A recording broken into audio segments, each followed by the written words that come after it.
بسم اللہ الرحمن الرحیم۔ السلام علیکم ورحمۃ اللہ وبرکاتہ۔ محترم سامعین و ناظرین، جب قرآن مجید کا مطالعہ کیا جاتا ہے تو ایسی چیزیں سامنے آتی ہیں کہ بندہ سوچتا ہی رہتا ہے کون سی چیز پر عمل کروں اور کون سی چیز کو چھوڑوں۔ چھوڑنے والی چیز تو کوئی نظر ہی نہیں آتی۔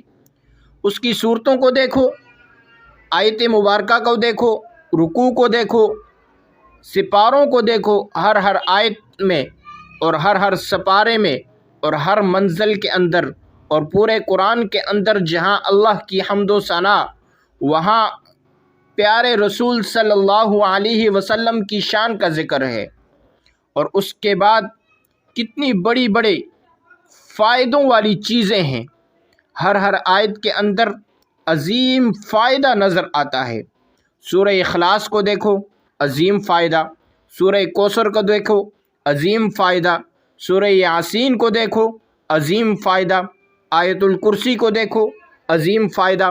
اسی طرح سورہ فاتحہ کو دیکھو، اس کے اتنے بڑے فائدے ہیں۔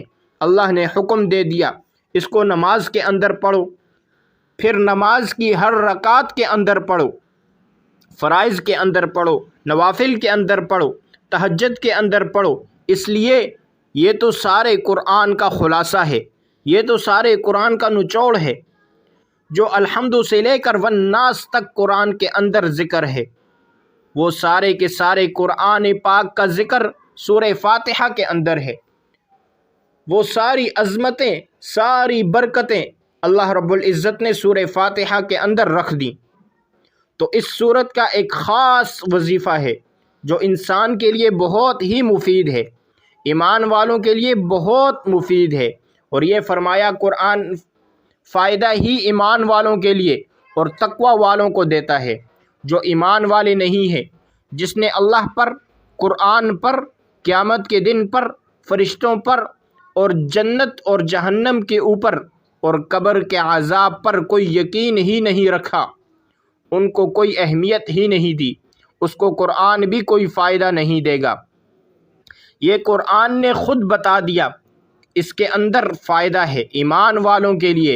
ایمان والوں میں بھی جو تقوی دار ہوں گے، پرہیزگار ہوں گے، اللہ سے صحیح معنوں میں ڈرنے والے ہوں گے اور نبی کریم صلی اللہ علیہ وسلم کی سنت طریقے پر دل و جان سے ان پر عمل کرنے والے ہوں گے، ان کو قرآن حد سے زیادہ فائدہ دے گا۔ ان کے لیے مکمل ہدایت ہے، مکمل ان کی رہنمائی کرتا رہے گا یہ قرآن مجید۔ قبر میں بھی ساتھ دے گا، حشر میں بھی ساتھ دے گا اور آخرت میں بھی حساب و کتاب کے وقت تک ساتھ دے گا اور جنت میں داخلے کے وقت تک قرآن ساتھ ہوگا۔ باقی عبادتیں بھی ساتھ دے گی لیکن وہ سفارش کر کے چلی جائیں گی، لیکن نہیں جائے گا، کہا جائے گا جب تک یہ بندہ جنت میں داخل نہیں ہوگا اس وقت تک میں اس کا ساتھ نہیں چھوڑوں گا۔ یہ کیا چیز ہے؟ یہ قرآن مجید فرقان حمید ہے، اس لیے کہ اس نے اپنے آرام کو قربان کیا، اپنی نیندوں کو قربان کیا۔ صبح سویرے میری تلاوت کیا کرتا تھا، یہ سورہ یاسین پڑھتا تھا، یہ سورہ مزمل اور سورہ مدثر پڑھتا تھا اور یہ سورہ ملک پڑھتا تھا اور یہ سورہ فاتحہ پڑھتا تھا۔ اس نے دنیا میں مجھے نہیں چھوڑا اور آج میں بھی اس کو نہیں چھوڑوں گا۔ یہ قرآن کی عظمت ہے۔ آپ سورہ فاتحہ کا مختصر سا وظیفہ ہے، اس کا فائدہ اتنا ہوگا جتنا کوئی آپ نے سوچا بھی نہیں ہوگا۔ جتنا بھی کوئی بیمار ہو، بڑی بیماری ہو، شفا کی نیت سے سورہ فاتحہ پڑھتا رہے، اللہ اسے شفائے کاملہ عاجلہ عطا فرمائیں گے انشاءاللہ۔ اگر آپ پر قرضہ ہے تو اس قرضے کی ادائیگی کے لیے اس سورہ فاتحہ کو پڑھتا رہے، اس کی برکت سے اور اللہ رب العزت کے فضل و کرم سے غیب سے قرضے کی ادائیگی کا بندوبست ہو جائے گا۔ اور اس کے علاوہ کوئی بھی حاجت ہو آپ کی، کوئی بھی مقصد ہو، اس کا تصور کر کے پڑھو، انشاءاللہ اللہ کے فضل و کرم سے آپ کی وہ حاجت اور آپ کی وہ ضرورت پوری ہو جائے گی۔ 3 دن مخصوص ہیں، آپ نے 3 دن اس کا وظیفہ کرنا ہے۔ بدھ، جمعرات اور جمعے والے دن، یہ 3 دن مخصوص کر لیں۔ یعنی بدھ کے دن آپ نے 41 مرتبہ سورہ فاتحہ پڑھنی ہے، اسی طرح جمعرات کے دن سورہ فاتحہ 41 مرتبہ پڑھنی ہے، اور جمعے والے دن 41 مرتبہ سورہ فاتحہ پڑھنی ہے۔ اول و آخر آپ نے 3 بار درود ابراہیمی پڑھنا ہے، اور درمیان میں 41 مرتبہ سورہ فاتحہ پڑھنی ہے۔ جس مقصد کے لیے آپ نے پڑھی ہو اس کا تصور تو آپ نے کیا ہوگا۔ پھر دعا کریں، یا اللہ میں تو ضعیف ہوں، میں کمزور ہوں، آپ بڑی عظمت والے ہیں، اور آپ کا کلام بھی بڑی عظمت والا ہے۔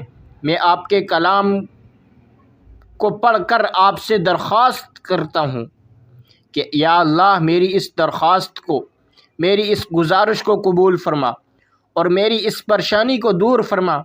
یا اللہ آپ کے سوا کوئی مددگار نہیں، آپ ہی بگڑی بنانے والے ہیں، آپ ہی مرادوں کو پوری کرنے والے ہیں، آپ ہی حاجتوں کو پوری کرنے والے ہیں، آپ ہی ہر پریشانی کو دور کرنے والے ہیں۔ یا اللہ میری پریشانی کو دور فرما۔ تو اللہ رب العزت سے دعا کریں، انشاءاللہ اللہ رب العزت آپ کو جو بھی مقصد ہو، جو پریشانی ہو، جو تکلیف ہوگی، انشاءاللہ اللہ رب العزت آپ کی وہ دور کرے گا، آپ کو اس مقصد میں کامیاب کرے گا۔ تو یہ تھی آج کی ہماری ویڈیو۔ اگر آپ کو ہماری ویڈیو پسند آئے، ویڈیو کو لائک کریں اور ثواب کی نیت سے صدقہ جاریہ سمجھ کر شیئر کریں۔ اگر آپ ہمارے چینل پر نیو ہیں تو چینل کو سبسکرائب کر دیجیے، اور ساتھ لگے بیل آئیکن کو پریس کر دیں تاکہ ہماری نئی آنے والی ویڈیو آپ تک بآسانی پہنچ سکے۔